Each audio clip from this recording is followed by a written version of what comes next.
পূজা অর্চনা চ্যানেলের পক্ষ থেকে গতকাল আপনাদের কাছে পূরক পিণ্ডদানের দুটো উদ্দেশ্য ব্যক্ত করা হয়েছিল। সেখানে উল্লেখ করা হয়েছিল যে অসগোত্র সগোত্র বা যদি স্ত্রী যদি বা পুমান যশ্চাগ্নিদাতা প্রেতস্য পিণ্ডান দদ্যাৎ স এব হি। অসগোত্র সগোত্র স্ত্রী কিংবা পুরুষ যেই হোক না কেন, যিনি দাহ কার্য করবেন, যিনি অগ্নিকর্তা হবেন, মুখাগ্নি করবেন, তিনি শ্রাদ্ধান্ত দিনে, অশৌচান্ত দিনে, শ্রাদ্ধান্ত কথাটা বললে ভুল হবে, অশৌচান্ত দিনে তিনি পূরক পিণ্ডদান করবেন।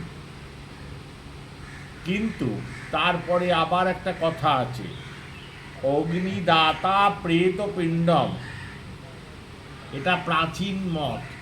অগ্নিদাতা প্রেত পিণ্ডম দদ্যাদাত্ম বিশুদ্ধয়ে বিনা কর্তুম প্রদানেন প্রেতাঙ্গং নৈব জায়তে। মন দিয়ে শুনবেন, অগ্নিদাতা প্রেত পিণ্ডম দদ্যাদাত্ম বিশুদ্ধয়ে বিনা কর্তুম প্রদানেন প্রেতাঙ্গং নৈব জায়তে।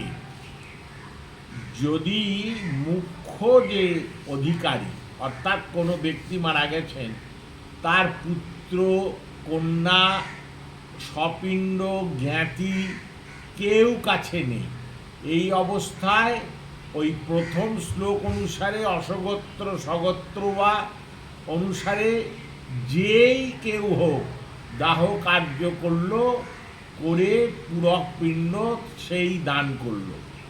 কিন্তু দান করার ফলে একটা উদ্দেশ্য সিদ্ধ হলো। আমরা বারবার বলছি, পূরক পিণ্ড দানের দুটো উদ্দেশ্য।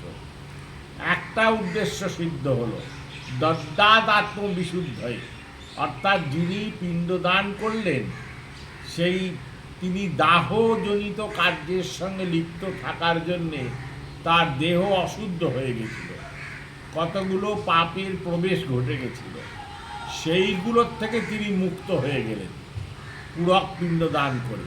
কিন্তু যেটা মুখ্য পূরক পিণ্ডদানের উদ্দেশ্য, সেটা প্রেতাঙ্গং নৈব জায়তে, প্রেতের যে অঙ্গ 10টা পিণ্ডদানে হয়, শিরস্তাদ্যেন পিণ্ডেন প্রেতস্য ক্রিয়তে সদা দ্বিতীয়েন কর্ণাক্ষি নাসিকান্ত সমাসত।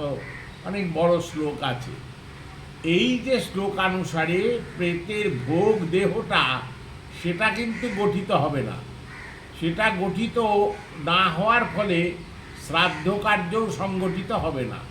তাহলে তখন কি প্রয়োজন, না যে কোনোভাবেই হোক তার পুত্রাদিগণ, তার বিবাহিত বা অবিবাহিত কন্যা কিংবা তার স্বপিণ্ডবর্গ জ্ঞাতিগণ, কেউ না কেউ উপস্থিতি দরকার।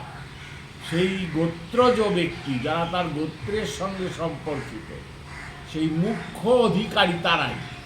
সেই মুখ্য অধিকারী আবার পূরক পিণ্ড দান করবে। সেখানে দুটো পূরক পিণ্ড হবে, 10টা করে 20টা পিণ্ড দান করবে। দ্বিতীয় মানে মুখ্য শ্রাদ্ধাধিকারী ব্যক্তি আসবেন, তিনি যবেই আসুন, তিনি এসে পূরক পিণ্ডদান আবার করবেন। করলে কি হবে, প্রেতসঙ্গ অঙ্গ প্রজায়তে, প্রেতের অঙ্গ জন্মাবে, সংগঠিত হবে, এবং ওই যে শিরস্তাদ্যেন পিণ্ডেন, আদ্য পিণ্ডের দ্বারা প্রেতের শির সংগঠিত হবে, ভোগ দেহ সংগঠিত হবে। এটাই হলো পূরক পিণ্ডদানের যে দুটো উদ্দেশ্য, সেই দুটো উদ্দেশ্য আপনাদের সামনে বললাম।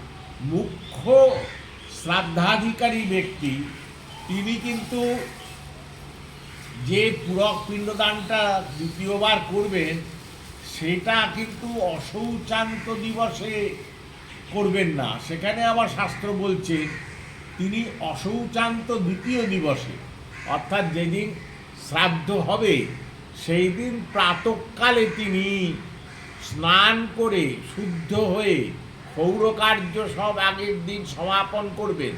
তারপরের দিনকে সূর্যোদয় হলে, অরুণোদয় কালে হোক বা সূর্যোদয় কালে হোক, তিনি স্নান করে শুদ্ধ হয়ে পূরক পিণ্ডদান করবেন। পূরক পিণ্ডদান করে প্রেতের দেহ গঠন হবে। তারপর তিনি পরপর ক্রমানুসারে চতুর্ধা শান্তি, অঙ্গীয় পাশ্চিত্য ইত্যাদি ক্রিয়া সকল করে একোদ্দিষ্ট আদ্য শ্রাদ্ধ তিনি করবেন। এইটাই হলো শাস্ত্রের বচন। তাই পূরক পিণ্ডদানের দুটো উদ্দেশ্য। যদি একই ব্যক্তি মুখ্য অধিকারী, অর্থাৎ কেউ মারা গেছেন তার পুত্র, সেই পূরক পিণ্ডদান করলো, তাহলে একসঙ্গেই দুটো উদ্দেশ্য সিদ্ধ হয়ে গেল।